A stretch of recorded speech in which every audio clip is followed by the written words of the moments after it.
Otro de los planteamientos o las críticas que has hecho últimamente es un poco al acuerdo nacional. Alguna vez se escuchó decir que Yehudi Simos planteaba modificar un poco los mecanismos, los objetivos del acuerdo nacional. ¿En qué consiste un poco esta propuesta? El acuerdo nacional ha ido agonizando, está en una agonía, Dios quiera que sea de vida y no de muerte, porque no necesariamente todos los que están en el acuerdo nacional representan instituciones vivas, instituciones que estén el día a día con el país.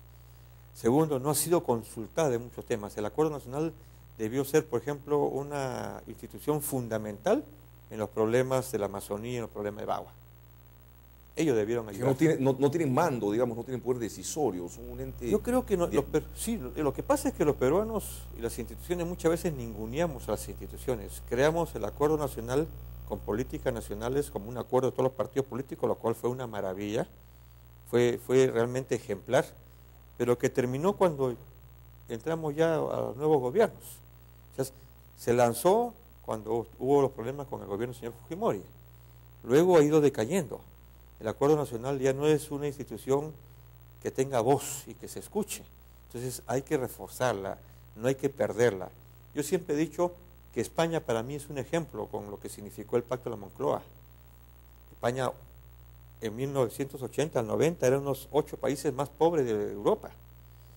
Y los políticos se dieron cuenta que solamente se dedicaban a pelear y a pelear y a pelear y había coincidencias programáticas. Entonces hubo la generosidad de cada uno de ellos de ponerse de acuerdo en un plan nacional o un acuerdo nacional y todo lo que ellos coincidían lo llevaron a cabo. Y lo que no se ponían de acuerdo debatían, en fin, ganaba la mayoría.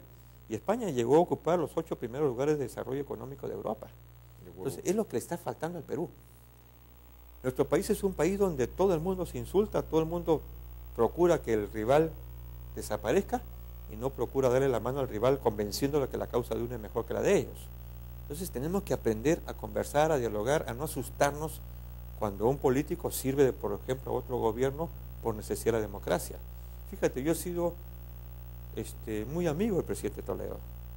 En las épocas más difíciles del gobierno de Toledo, Lambayeque le daba la mano al presidente Toledo, porque tenía gratitud con ese gobierno que había hecho el proyecto Olmos, ¿no es cierto? Luego viene el gobierno del presidente García y todo el mundo pensaba que había que pelear con el presidente García, y a mí me parece una estupidez. Cuando un país elige a un presidente, uno tiene que dejar de lado sus envidias, dejar de lado sus problemas y poner el hombro. Eso no significa que uno coincida totalmente con el presidente García o con el gobierno de Lapra o con el gobierno de Alejandro Toledo. Tenemos serias diferencias. Mi diferencia con el gobierno del presidente García y mi diferencia con el gobierno del señor Toledo pasan porque no han trabajado por una industria nacional. No hay industria nacional. Pasan por lo que tú mismo decías, el olvido del agro, ¿no es cierto? Pasan porque no se trabajó la inclusión social como debía trabajarse. Pero eso me hace enemigo de Toledo, me hace enemigo de García, no señor. Tenemos visiones diferentes. Para mí, los próximos gobiernos, si no trabajan en la Amazonía y no trabajan en el mundo andino, vamos a llegar al 2021 con un país completamente fracturado. Y ya deben acabarse las fracturas, pues. Ok. Yehudi, otra de las propuestas que hemos escuchado reiteradas veces, tanto el Partido Humanista como tuyas, es la creación de un banco de los pobres, un banco popular, un banco de los pobres. ¿En qué va a consistir este banco? ¿Cómo va a funcionar? Mira, en el tema del Banco de los Pobres, existe actualmente, tú empresario, quieres un préstamo, vas a un banco comercial, tienes hipotecas, hipotecas tus propiedades, en fin, y tienes el préstamo. El sector más importante en el país que ha logrado que la economía sea estable, que ha logrado evitar los problemas sociales, ha sido la pequeña empresa. El microempresario y el pequeño empresario no tienen ninguna posibilidad de préstamo porque no tienen que hipotecar, no tienen propiedades. El campesino no puede llegar al banco agrario por la sencilla razón de que no tiene dinero, no tiene qué cosa hipoteca. Y cuando el campesino solicita un préstamo al banco agrario y no se lo dan, entonces va a las cajas municipales. Las cajas municipales le cobran más que el banco y al año siguiente se rematan las tierras porque la cosecha no le dio los resultados que esperaban, porque los precios no fueron los adecuados, entonces terminas ahí quebrado. Entonces el Banco de los Pobres tiene la finalidad prestarle al microempresario o al campesino en temas muy puntuales que le permitan a ellos devolver el dinero casi sin intereses.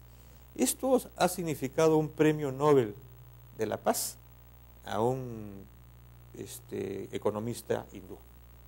Ha funcionado muy bien en la India. Y yo lo he tenido mi experiencia en Lambayeque, y he tenido mi experiencia en la propia cárcel donde viví, donde hice mi banco de los pobres y que funcionó perfectamente y permitió que los presos, en lugar de dedicarse a perder su tiempo, comiencen a hacer artesanía y una serie de industrias de zapatos, de calzado, de textiles, y permitió que den dinero a sus familiares cuando lo visitaban. Ok, muchas gracias, Yehude, por tu presencia en Hora 8, el tiempo nos ha ganado. Esperamos volver a tenerte en este programa en otra oportunidad. Profundamente agradecido, de verdad que sí, esta es una segunda visita que te hago y creo que tú llegas al sur del país y a otras regiones. Mi saludo para Cusco, para Arequipa, para Tacna, para Moquegua seguramente, sí, y otras regiones también, que están viendo. Sí, muchas gracias por ello. Gracias a Yehude. Bien amigos, no se vayan, regresamos en breve con la última parte del programa.